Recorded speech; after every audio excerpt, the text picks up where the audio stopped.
Hello everyone and welcome to Game 3 in a best of 3 series from the BlizzCon Invitational Season 3 Battle.net map pool, and we'll see what's going to be going down here as Nestea is spawning on the top right hand side as the teal or cyan Zerg. Meanwhile, Naniwa spawning as the green Protoss on the bottom left hand side. So this is going to be Zerg versus Protoss once more, and we'll see how this is all going to work out. Very great games that I've seen so far. Naniwa, it looks like he will be doing a low ground pylon once again, and Naniwa really liking to go very heavy economy so far from what I've seen. Most likely by the guessing of how he placed on Shadow Temple, he will go ahead and place down a forge here, and then maybe a photon cannon here, and then a gateway and a cybernetics core to finish it off, and then have this nexus here, probably having another pylon back over here as well, as we now see overlords getting set up and trying to get in position. Well, the key question will be whether or not, yes, it will be a forge first. And yeah, he built in the wrong spot, so a little bit of a loss there, losing 37 resources with a little bit of a misclick. And every resource matters at this stage in the game. Losing what, 20 or 17 resources there is not something you want to do, or 13 resources there is not something you want to do that early in the game. As we now see Naniwa just continuing to chrono boost out more and more probes. We'll see if it will be able to work out at all, as now a probe making its way down to the low ground, gonna warp in most likely a cannon. Yeah, there's the cannon there, positioning itself so that Zerglings, even if they try to run in along this backside here, will take a bit of damage. And now the probe making its way off to the north in order to do a bit of scouting. But Nestea opening up with a very aggressive build. It is going to be metabolic boosted lings. The extractor is already up.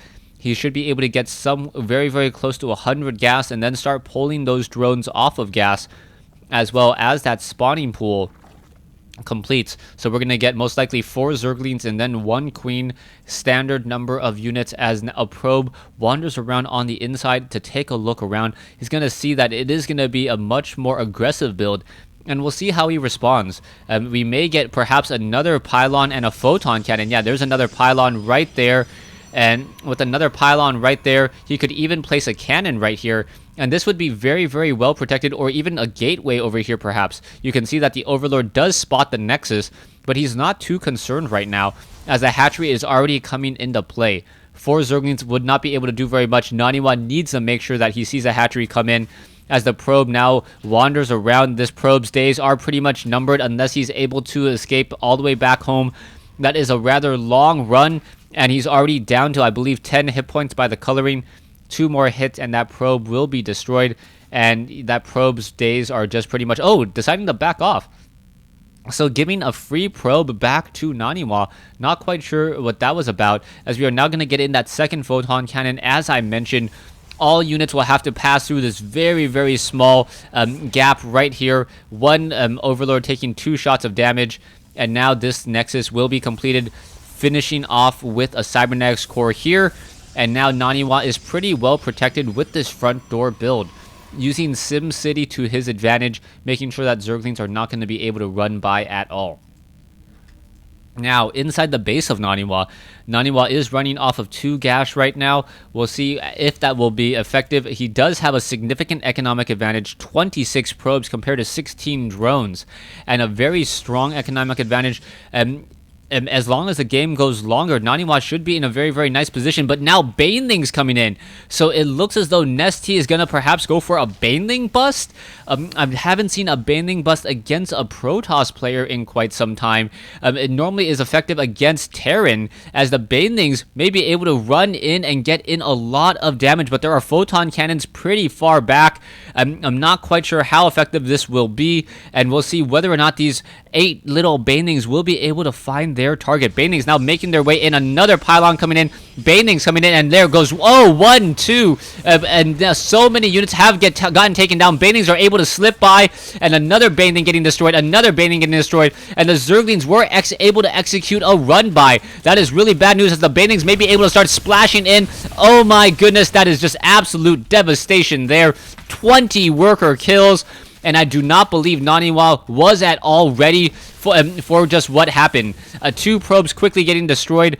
This Nexus is going to get taken down, and wow, what a quick change of events.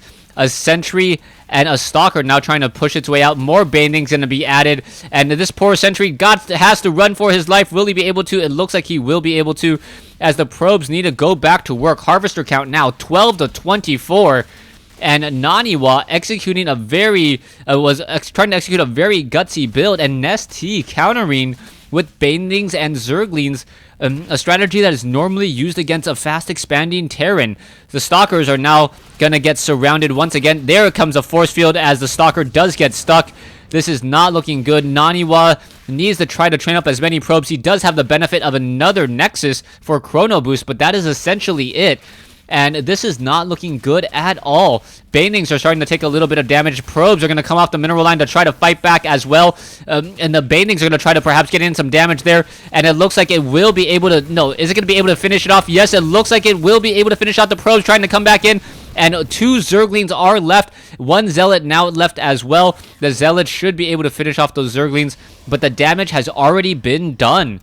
16 Harvesters compared to 33. Naniwa knows that he's in trouble. He knows that he is very, very far behind. He has a lot of ground to make up. And this is just not what he wanted. This is not how he expected things to work out. Nestea now establishing up a 3rd base here. So already establishing up his 3rd base, even with an economic advantage. 45 drones compared to 21. 2 more Banelings could easily slip by.